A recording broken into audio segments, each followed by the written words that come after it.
I never believed in second chances until that night when Eliza Mason, with burn scars covering half her face, took my hand at the charity gala. As our eyes met, I saw something familiar in her gaze, the same loneliness I'd been carrying since losing my wife.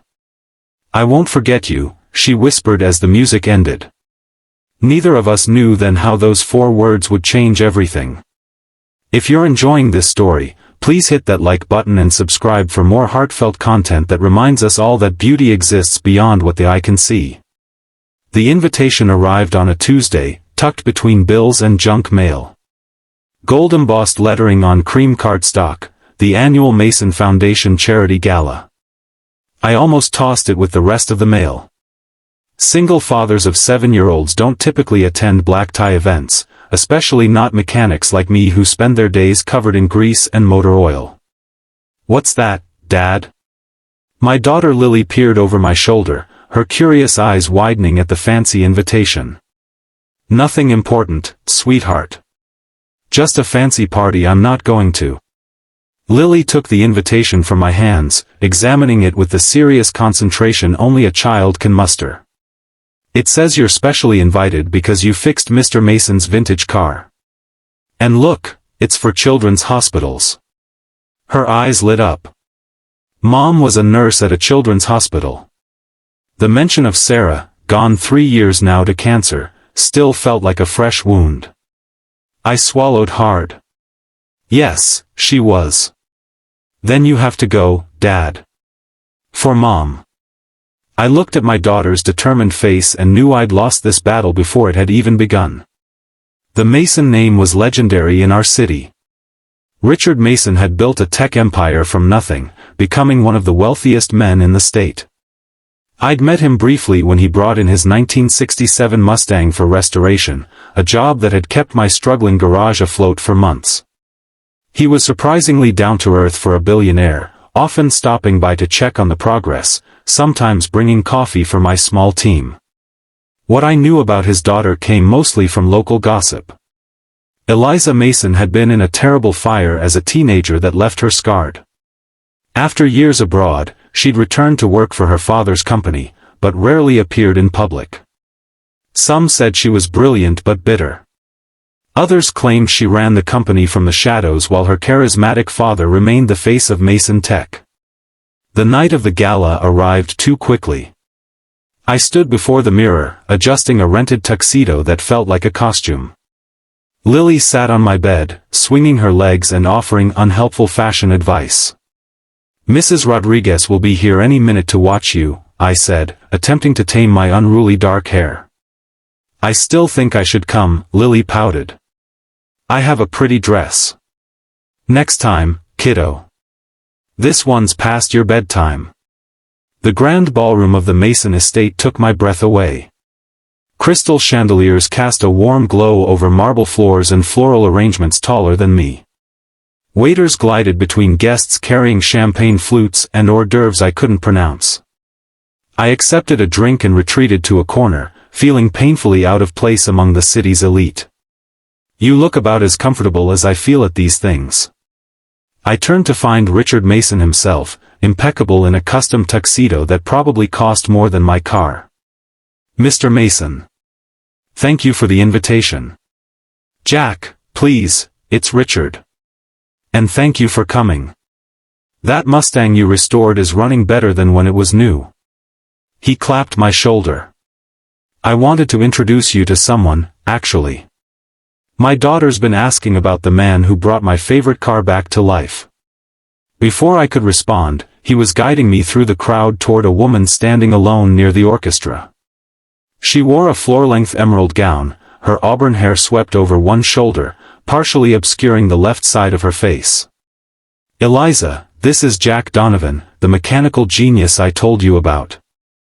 She turned, and I saw what she'd been trying to hide. Burn scars stretched from her left temple down her neck, disappearing beneath her dress. But it was her eyes that caught me, intelligent, guarded, and the most striking shade of green I'd ever seen. "So you're the miracle worker," she said, her voice lower and huskier than I expected.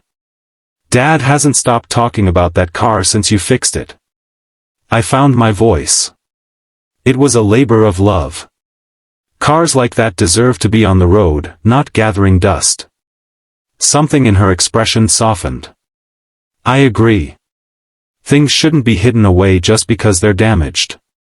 The orchestra began a new song, a slow waltz that seemed to fill the space between us with possibility. Would you like to dance? The words left my mouth before I could think better of them. Surprise flickered across her face, followed by suspicion, then cautious interest. I don't usually dance. Neither do I. My daughter's been trying to teach me, but according to her, I have 2 left feet and they're both broken. That earned me a genuine laugh. Well, with an endorsement like that, how can I refuse? I led her to the dance floor, acutely aware of the curious glances following us.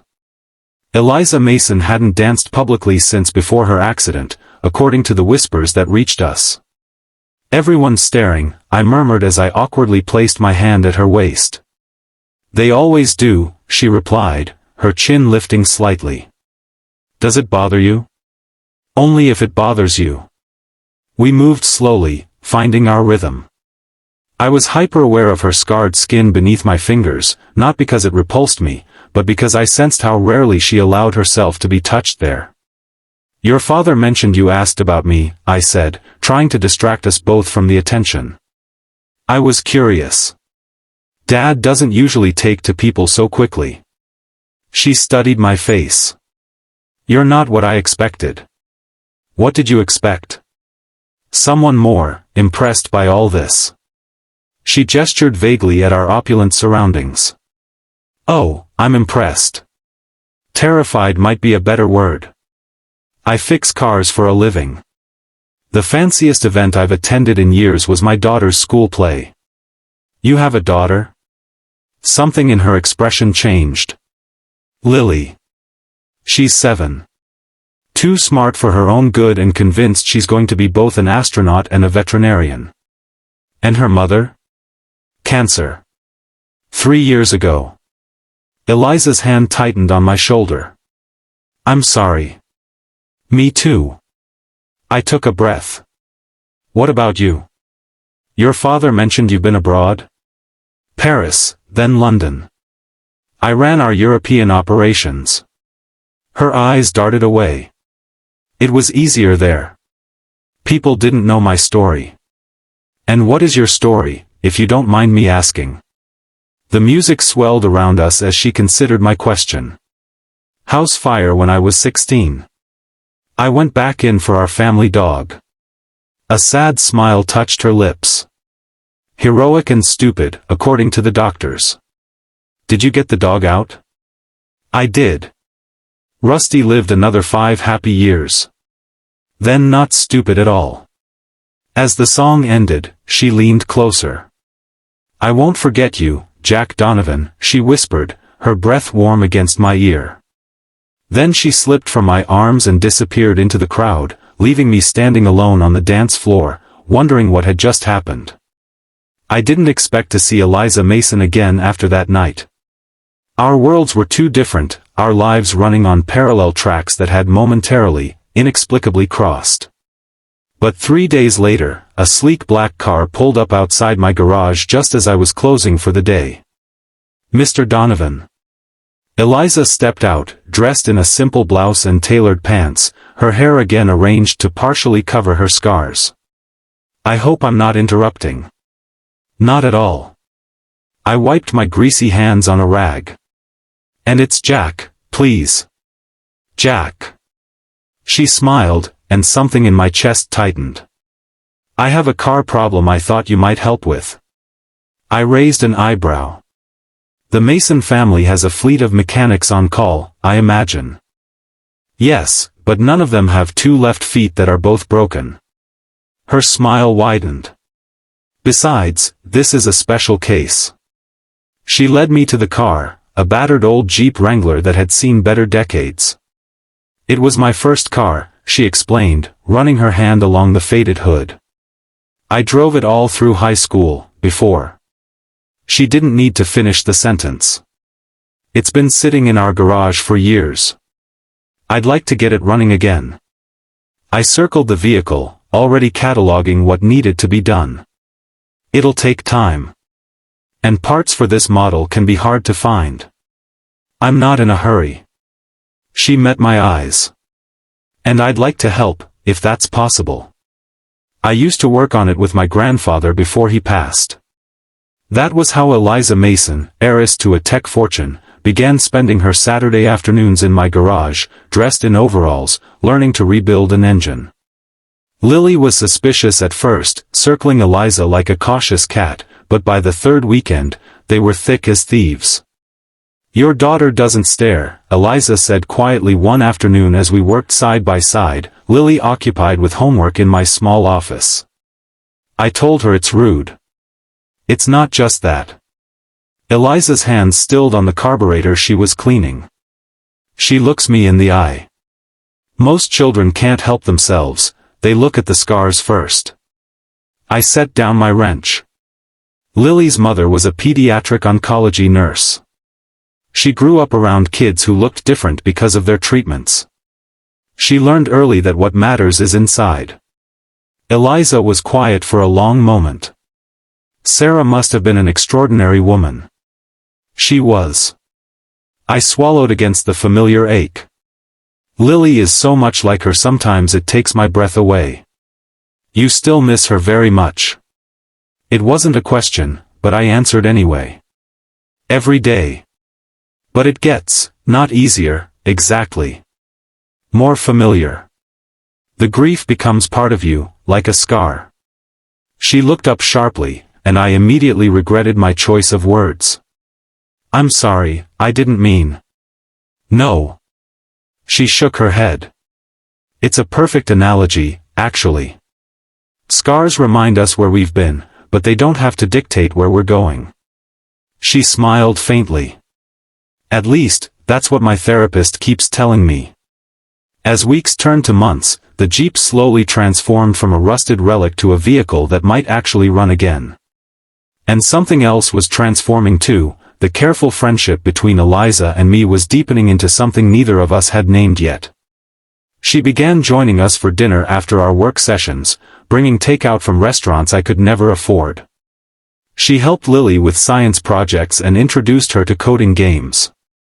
She laughed more easily, and sometimes forgot to arrange her hair to hide her scars. One evening, after Lily had gone to bed, we sat on my small porch with cups of coffee, the spring air warm around us. "Dad's been asking about you," she said, breaking a comfortable silence. "Oh?" I tried to sound casual, though my heart rate picked up. "He thinks I'm spending too much time playing mechanic, when I should be focusing on the company's new product launch." "Are you? Spending too much time here?" She turned to face me, her scarred profile silvered in the moonlight. "This is the only place I don't feel like I'm playing a role.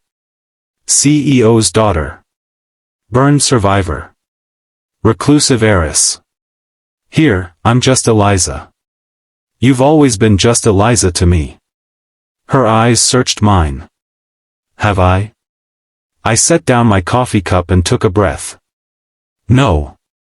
You've been much more than just anything." I leaned forward slowly, giving her time to pull away. She didn't. Our lips met in a kiss that felt like coming home and embarking on an adventure all at once. When we parted, she rested her forehead against mine. "I'm scared, Jack." "Of what?" "Of wanting this too much. Of losing it." I took her hand, running my thumb over her knuckles. "I can't promise we won't lose things. Life's taught me that much. But I think some things are worth the risk." The next morning, Eliza's picture was splashed across the society pages of the local news site, Mason heiress slumming it with local mechanic. Someone had photographed our kiss on the porch. My phone rang as I was making Lily's breakfast. "Jack." Eliza's voice was tight. "Have you seen it?" "Just now." "Are you okay?" "My father wants to meet with us. Both of us." My stomach dropped. "When?" "Today. His office. 1 o'clock. Richard Mason's office occupied the entire top floor of the Mason Tech headquarters downtown.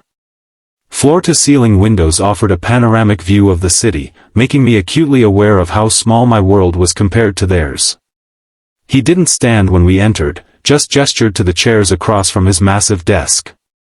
"I thought we should clear the air," he said without preamble.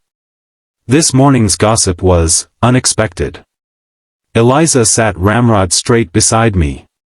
"I'm not a teenager, Dad. I don't need your approval of who I spend time with." "Perhaps not. But as the future CEO of this company, you need to consider how your actions appear to our board, our investors, our clients." His eyes shifted to me. "No offense, Jack." "Some taken," I replied evenly. Richard sighed, removing his glasses to pinch the bridge of his nose. "Eliza, you've worked so hard to position yourself to take over. The board is finally taking you seriously.